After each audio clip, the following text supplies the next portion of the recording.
Yo, what's up everybody? Manga Mike here, and we're back with another video. And in today's video, we're going to be actually doing something a little different. I'm going to be talking again about foreshortening. Y'all seem to really enjoy that video, so I'm going to try to maybe add on to it with a part 2.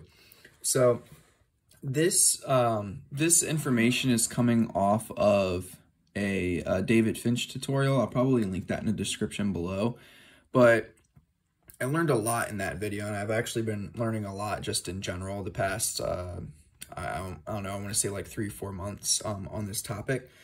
So let's begin.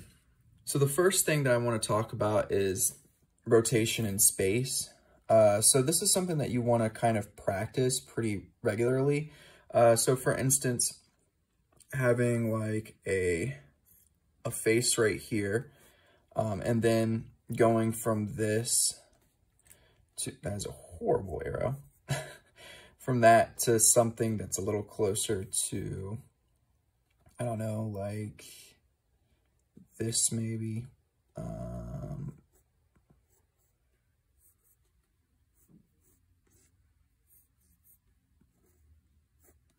And then something that might be more like this, right? Yeah, let's do it like that. You have to excuse the sketchiness, but you get the picture, right? You can see that this is actually a cube and it's slowly rotating in space. So the thing to think about with this in particular is the vanishing point. So what's happening here is that, well, in reality, we kind of have 2 vanishing points, but this vanishing point for these lines is like somewhere over here, right? And this vanishing point for these lines is somewhere here. And when we're rotating in space, what we're actually doing is we're moving where these vanishing points are. So if the horizon is here, basically along your horizon line, the vanishing points, in order to rotate the object, are moving together like this. And that's like basically what's happening here. So really, I think the horizon line for this one is probably a little higher because I drew this one a little smaller. And this vanishing point over here is a little closer than this vanishing point for these lines is, right? And as we get closer to it being totally even, where it's kind of like this, the vanishing point, sorry, it's bugging me. The vanishing points are now like an equal distance apart. Now, if we want it to rotate this cube this way a little bit, we would push these vanishing points like this, right? So now instead of being here, they both move together over here, and then you would get, sorry, I don't know why I did that, but you would get something that's more like this, right?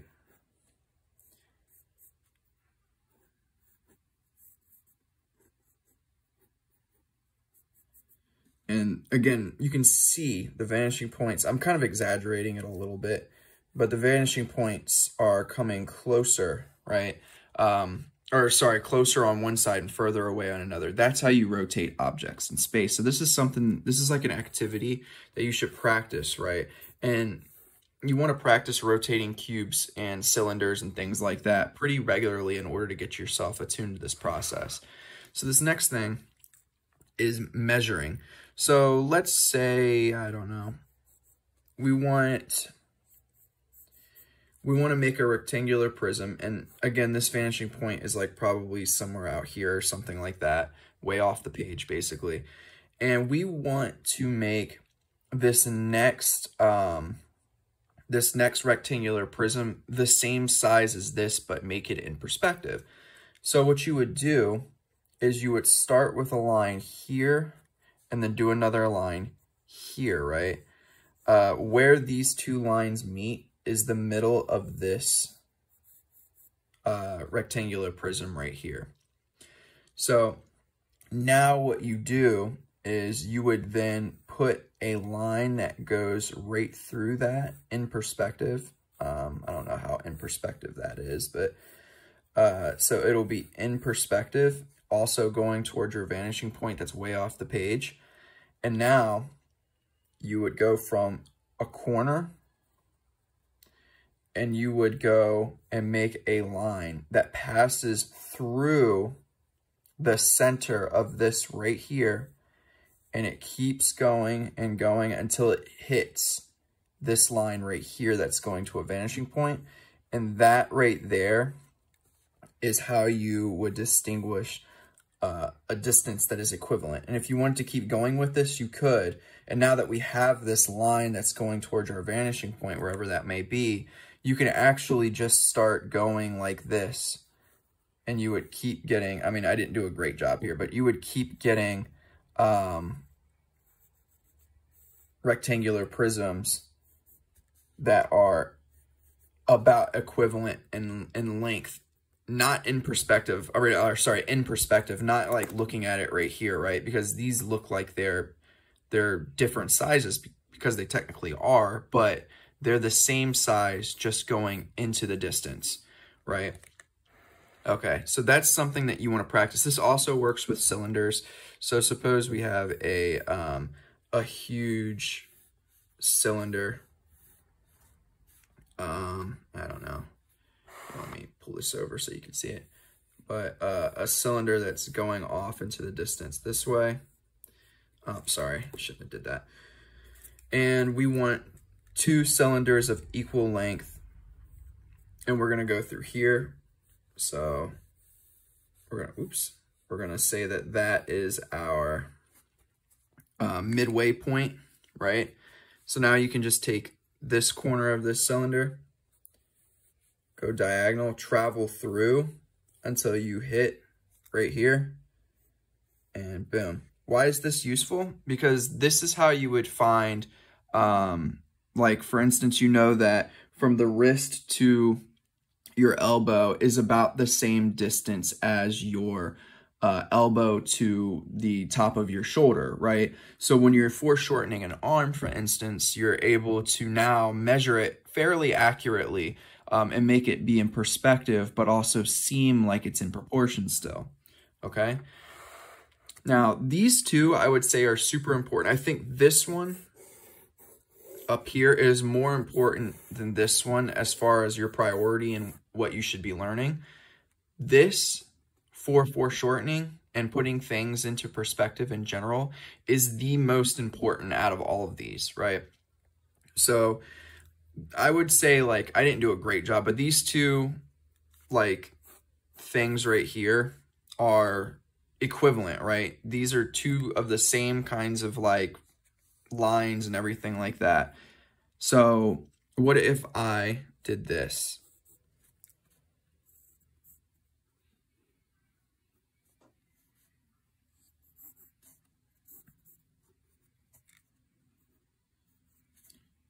So what if I create an overlap like that, right?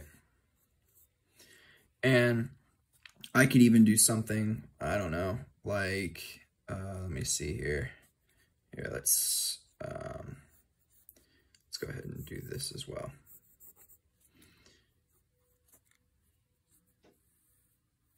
I could even do something like this, right?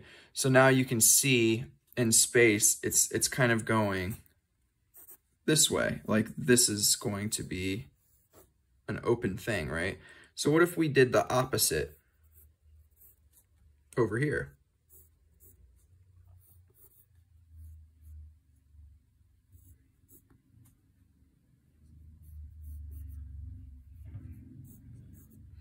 All right, so now, again, it's the same. I start off with the same things, but now we have things going in a different perspective, right? And that is just because of the overlap, right? So that is how important overlap is. If you mess up your overlaps, then you're not going to have a very good piece. Because it's going to flatten it out. So for instance, I don't know. Let me just try to draw something kind of silly really fast. So suppose I just wanted to do a cylinder. I don't know why I'm drawing all of my cylinders like that. Let me do a different cylinder than earlier. So let's do a cylinder that's receding in space this way. And we want it to put a cube in front of this cylinder, right? So if I did this,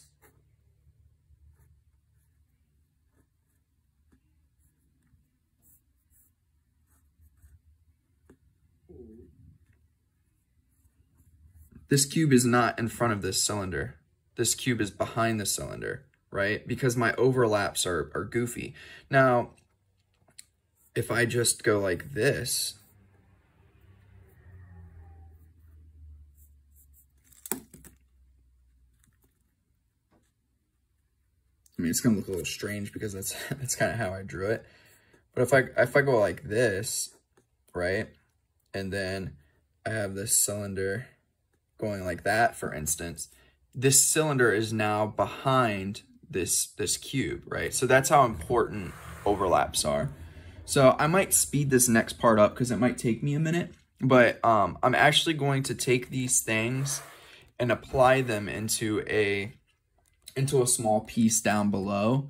And I'm going to be using some of the stuff that I talked about in the last video, which is making sure you're using reference, using cylinders, things of that nature. And then I'm going to apply it on here while also thinking about overlaps, measuring, and rotation in space. And I'm going to recreate a panel from One Punch Man, actually. So I'm gonna go ahead and do that right now. I'll probably speed up, like I said, and I will show you the results at the end.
Alrighty, so there's a few things I want to talk about first. Sorry, because I'm pretty sure I had my hand over the drawing for a good portion of it. But a few things that I want to talk about here. And again, this is like a really quick sketch. I think I did this in like 5-ish minutes. So it's always good to try to show, if you have like a foreshortening with hands, it's always good to try to show both hands, right? Because the hand that is further up is going to be much, much larger than the hand that's back, right? Also, you can see the hand is about the size of your face. Here, let me get my little face model thing that I have here. So if you look at this as the head, and this is like the top of the brow line, and this is like the where your nose is, you would add a small section right here, right? So your head is probably about that big. From here to your chin is about the size of your hand, right? So when your hand is in a fist, your fist is much smaller than your face, but in perspective, the fist in this particular circumstance is actually bigger than basically the entirety of the head. So if you take a look, you can see like this in comparison to this, right? And I think I did exaggerate it a little bit more, but that's point number 4, right? You want to exaggerate, push these like perspective things that you have going on as much as you can in order to make a piece that is appealing to the eye and is going to have great foreshortening. So that's something to think about as you are doing your foreshortened pieces. Now, again, look at the overlaps. So I have one right here, right? The hand overlaps the wrist, and it doesn't have to make that much sense in order for it to work. The hand overlaps the wrist. The forearm overlaps the bicep and the tricep. The bicep and the tricep both overlap the shoulder, right? And then you have the bicep overlapping the face, the arm itself overlapping the body down here overlapping this hand. All of those overlaps allow us to have this feeling, this sense that this character is being foreshortened, right? So that's something that you want to keep in mind as well.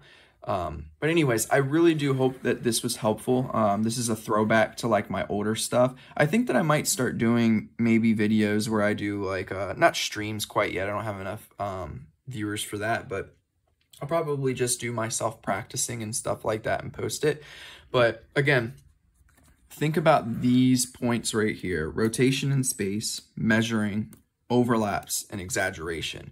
I did all of those things in here. I don't know if all of it got on camera, but I did do all of them right here in order to create this. And it's not quite as good, obviously, as the original, but I was just doing a quick sketch and a quick study. So make time to have studies like these as well. They're going to really help you with your foreshortening.